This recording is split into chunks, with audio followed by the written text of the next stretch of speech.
আসসালামু আলাইকুম। আপনাদের সকলকে ওয়েলকাম করছি ১৯তম শিক্ষক নিবন্ধন সার্কুলার কবে দিবে তার আপডেট নিয়ে। এই ভিডিওর মাধ্যমে আপনারা জানতে পারবেন ২০২৫ সালে কি ১৯তম শিক্ষক নিবন্ধন সার্কুলার দিবে, তার সর্বশেষ আপডেট এনটিআরসি কর্তৃক প্রকাশ করেছে কিনা সেই সকল বিষয় থাকছে এই ভিডিওতে। এছাড়াও এমন সুযোগ কিন্তু জীবনে আর আসবে না, কেন সে কারণগুলো বিশ্লেষণ করা হবে।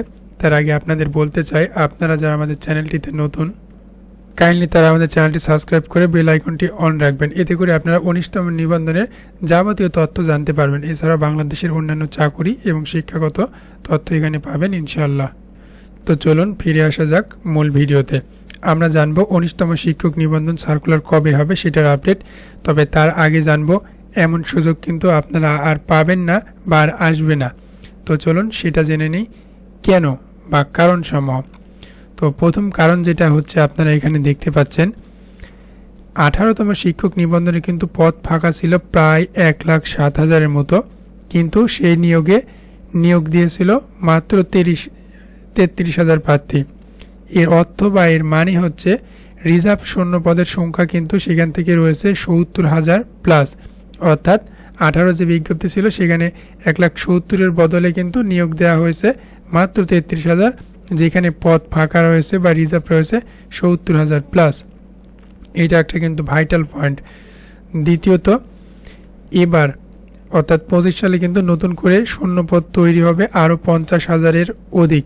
সেই ক্ষেত্রে দুইটা মিলে যদি আমরা যোগ করি, সেই ক্ষেত্রে আপনার হয় ৭০ প্লাস ৫০, ১,৩০,০০০-এর মতো। এইটা কিন্তু অনেক বড় একটা সুযোগ। এটা ভবিষ্যতে আবার কবে আসবে, আদৌ আসবে নাকি সেটা কিন্তু আমরা জানি না। তো এটা কিন্তু অনেক বিরাট একটা সুযোগ আপনার জন্য, অর্থাৎ আপনার নিবন্ধনে একটা ভালো চাকরি বা শিক্ষকতার জন্য। তো অন্যদিকে আরও কিন্তু বাড়তি ৪টা সুবিধা রয়েছে। সেই সুবিধাসমূহ হচ্ছে, আপনারা দেখতে পাচ্ছেন, সেই বাড়তি ৪টা সুবিধা হচ্ছে, প্রথমত শূন্য পদের ভিত্তিতে কিন্তু এবার নিয়োগ অনুষ্ঠিত হবে। ঠিক আছে, নিয়োগ পরীক্ষা আর কি, বা নিয়োগ যেটা দেওয়া হবে সেটা শূন্য পদের ভিত্তিতে কিন্তু দেওয়া হবে। এছাড়াও শুধুমাত্র এমসিকিউ পদ্ধতিতে পরীক্ষা হবে ১৯তম নিবন্ধন থেকে। এখানে কিন্তু লিখিত পরীক্ষা আর থাকবে না, অর্থাৎ প্রথম ধাপে এমসিকিউ পরীক্ষাতে আপনি উত্তীর্ণ হলে দ্বিতীয় ধাপে কিন্তু মৌখিক, মাঝখানে কিন্তু লিখিত পরীক্ষার প্যারা নেই। ঠিক আছে, তো এইটা একদিক থেকে অনেকে বলতেছে যে দুর্নীতি বা অনিয়ম বেড়ে যাবে। হ্যাঁ, এরকমটা হইতেই পারে।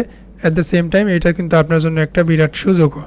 তো তৃতীয় যেটা সুবিধা বা কারণ, সেটা হচ্ছে আপনার এবার কিন্তু কোটা নেই, কোনো ধরনের কোটার প্যারা নেই।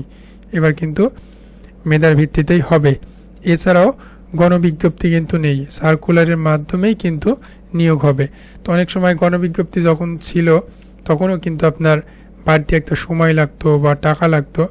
তো এইবার অর্থাৎ ১৯তম শিক্ষক নিবন্ধনে এইগুলো প্যারা কিন্তু থাকবে না। তো এবার মূল প্রশ্ন যেটা হচ্ছে, ১৯তম শিক্ষক নিবন্ধনের সার্কুলারটা কবে দিবে?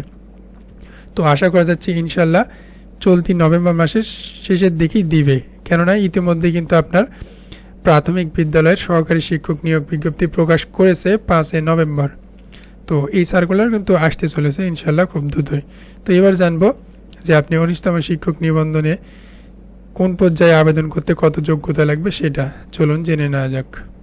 আপনারা দেখতে পাচ্ছেন, তারপরও আমরা বলে দিচ্ছি, ১৯তম শিক্ষক নিবন্ধনে আবেদনের যোগ্যতা নির্ভর করে কিন্তু পদের জন্য, অর্থাৎ কোন পদে আবেদন করা হচ্ছে সেটার উপর, অর্থাৎ পদের উপর ডিপেন্ডেবল। ঠিক আছে, সাধারণ শিক্ষার্থীর জন্য কলেজ পর্যায়ে স্নাতক সম্মান বা সমমানের ডিগ্রি, এবং স্কুল 2 এর জন্য আলিম বা এইচএসসি অথবা সমমানের ডিগ্রির কিন্তু প্রয়োজন। এছাড়া আপনার বয়সসীমা ন্যূনতম ২১ থেকে কিন্তু সর্বোচ্চ ৩৫ বছর পর্যন্ত হবে, মানে হতে হবে আর কি। বয়সে যদিও চেঞ্জ আসতে পারে, সেটা সার্কুলার আসলে জানা যাবে। তো শিক্ষাগত যোগ্যতা আপনারা এক নজরে দেখতে পাচ্ছেন, কলেজ পর্যায়ে উচ্চ মাধ্যমিক পাশের পর স্নাতক সম্মান বা সমমানের ডিগ্রি, মাদ্রাসা পর্যায়ে আপনার ফাজিল, কামিল বা সমমানের ডিগ্রিধারী প্রার্থীগণ আবেদন করতে পারবেন। এছাড়া আপনার স্কুল 2 পর্যায়ে আলিম বা এইচএসসি বা সমমানের ডিগ্রি। এছাড়াও সদ্য যারা এইচএসসি বা আলিম পাস করছেন সংশ্লিষ্ট শিক্ষা প্রতিষ্ঠানের দেয়া প্রশংসাপত্র, মার্কশিট বা প্রবেশপত্র সহ কিন্তু আবেদন করতে পারবেন। বয়স সীমা, যেটা কিন্তু অনেক ভাইটাল। তো প্রার্থীর বয়স ন্যূনতম ২১ বছর এবং সর্বোচ্চ ৩৫ বছরের মধ্যে হতে হবে। এটা কিন্তু বিগত নিবন্ধনগুলোতে ছিল। আশা করা যাচ্ছে এবারও তেমনটাই হবে। এছাড়া অন্যান্য যোগ্যতা যেগুলো দেখতে পাচ্ছেন, সংশ্লিষ্ট বিষয়, পদ ও প্রতিষ্ঠানের ধরন অনুযায়ী নিবন্ধন সনদধারী হইতে হবে। এছাড়া আপনার এনটিআরসি কর্তৃক প্রকাশিত সম্মিলিত মেধা তালিকার অন্তর্ভুক্ত এবং বেসরকারি শিক্ষক নিবন্ধন পরীক্ষা গ্রহণ ও প্রত্যয়ন বিধিমালা যেটা রয়েছে আপনার 2006 সালে সংশোধিত হয়েছে, এটা আপনার 2015 সালে এর বিধি 10 মোতাবেক কিন্তু সেগুলো পেপার বা ডকুমেন্ট আপনার বৈধ হতে হবে। তো এই ছিল আজকের ভিডিও। ভালো লেগে থাকলে অবশ্যই লাইক কমেন্ট শেয়ার করবেন, একই সাথে চ্যানেলটি সাবস্ক্রাইব করে রাখবেন, কারণ এখান থেকে আপনি জানতে পারবেন যে অফিসিয়ালি 19তম শিক্ষক নিবন্ধন সার্কুলার আসলে কবে দিবে। তো সকলে আল্লাহর রহমতে ভালো থাকবেন। আসসালামু আলাইকুম।